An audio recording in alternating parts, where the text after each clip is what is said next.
जय श्री राम। सभी सनातनी भाई और बहनों को मेरा प्रणाम। भाइयों बहनों,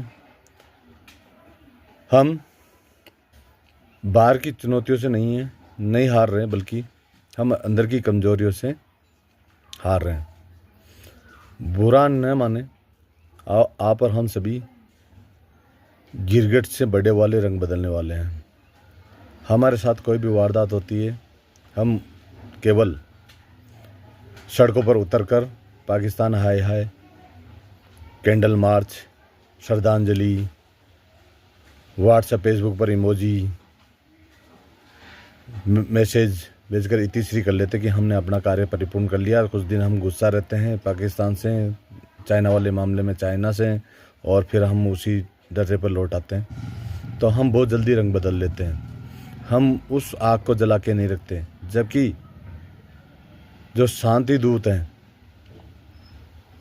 वो उनके साथ जो भी कृत्य होता है उसको याद रखता है, और उस कृत्य के जवाब में ही वो वापस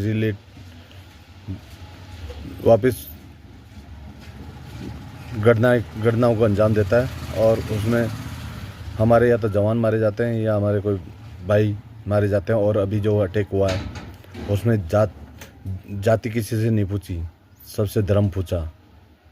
तो मैं पूछना चाहता हूँ उन जातिगत नेताओं से जो अपने समाज के कोई राष्ट्रीय अध्यक्ष बना हुआ है, कोई प्रदेश अध्यक्ष बने हुए हैं, उनसे पूछना चाहता हूँ कि भाइयों, जब वक्फ बोर्ड का बिल आया था या तब आपने अपने जातिगत नेता जो सांसद हैं, अपनी जातियों के सांसद हैं, उनसे क्यों नहीं पूछा? क्या उनको क्यों नहीं बोला? आपने क्यों नहीं मीटिंगें बुलाई कि अगर आपने वक्फ बोर्ड के बिल का अगर विरोध किया तो आने वाले चुनाव में हम आपके साथ नहीं हैं, समाज आपके साथ नहीं है? क्यों नहीं आपने समाज की मीटिंगें बुलाई, और क्यों नहीं उन नेताओं को आपने बोला? और अब भी क्यों नहीं बोल रहे हैं, जब सनातन के विरोध में हमारे सनातनी जो नकली सेकुलर जो नेता बने हुए हैं, उनको अब भी क्यों नहीं बोल रहे हो कि समाज की मीटिंग बुला के कि भाई आपने वक्फ बोर्ड बिल का विरोध किया था तो अब हम समाज तुम्हारे साथ नहीं है? क्यों अभी जाति को ऊंची रखकर क्यों चल रहे हो? आप सभी ने देखा कि किसी की जाति नहीं पूछी, सबको केवल धर्म पूछा। तो आप क्यों नहीं सनातन धर्म के साथ इकट्ठे होते हो? आप क्यों नहीं अपने नेताओं से पूछते हो कि भाई तुमने बिल का विरोध किया था, अब हम तेरे साथ नहीं है? क्यों स्ट्रॉन्ग मैसेज क्यों नहीं देते हो? क्यों नहीं देते? मैं बताता हूँ। इसलिए नहीं देते कि हमारा जाति का जो नेता है वो किसी न किसी ऊंचे पद पर रहेगा, वो हमारे कोई समाज का भला करेगा। कोई समाज का भला नहीं करने वाला। सब अपना जाति से अपना वोट देते हैं और केवल भला अपना घर का ही करते हैं। आप और हम सभी जानते हैं, इससे आप अनभिज्ञ नहीं है। सोच में फर्क है, सोच का फर्क है। अप्रिय घटना हमारी कमजोरी नहीं, कोई भी अप्रिय घटना हमें कमज़ोर नहीं करती है, हमें मजबूत करती है। ठोकर इसलिए नहीं लगती कि हम गिर जाएं, ठोकर बल्कि इसलिए लगती कि हम संभल जाएं। और आज जो परसों घटना हुई है उसके बाद में हमारा संभलने का वक्त है। अभी भी समय है, जाग जाओ। अभी भी समय है। अपनी जो आप सभी के दिलों में आग धधकी हुई है उसको कमज़ोर ना करें, और हमारे तथाकथित सेकुलर नेताओं से सवाल पूछें कि क्यों आपने क्यों समाज के नेता उनसे सवाल नहीं पूछते कि भाई आपने क्यों वक्फ बोर्ड बिल का विरोध किया था? अगर किया था तो समाज के लोग मीटिंग बुलाकर, अपने समाजों की मीटिंग बुलाकर उनको साफ साफ लफ्ज़ों में क्यों नहीं कहते कि भाई हम अब आपके साथ नहीं हैं? क्योंकि आपने जिस दिन सभी समाज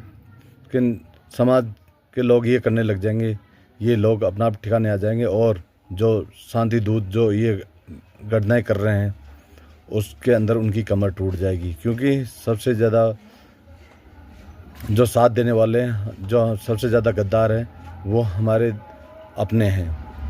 जब हमारे अपने गद्दारों को उससे हम निपट देंगे तो बाहर की चुनौतियों से लड़ने के लिए तो सरकार काफ़ी है। सरकार अपने स्तर पर काम करेगी, आप और हम अपने स्तर पर कब काम करेंगे, ये सोचने वाली बात है। जाग जाओ। अगर नहीं जागोगे, अगर जातिवाद से बाहर नहीं निकलोगे तो भाइयों, न तो हमारी हस्ती रहेगी, न हमारी बस्ती रहेगी, और एक दिन हमारी पीढ़ियां जय श्री राम की जगह कलमा पढ़ती नजर आएगी। क्योंकि हमें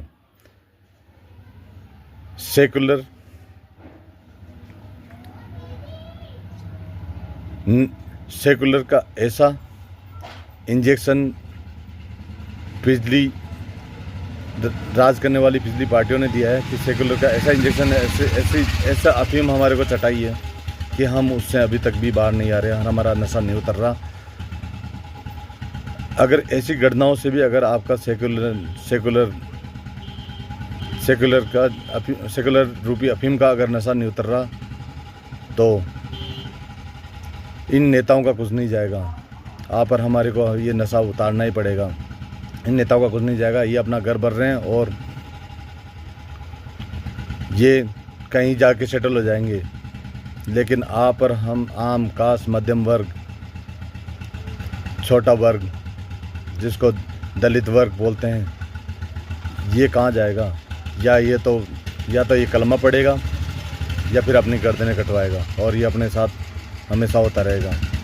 तो आप सभी सोचें, अपने सीने में जो आग, जो अभी मैं चौक चौराहियों पर देख रहा हूँ, जिस तरीके से लोग विरोध प्रदर्शन कर रहे हैं, खाली नारों से काम नहीं चलेगा, धरातल पर हमारे को काम करना पड़ेगा।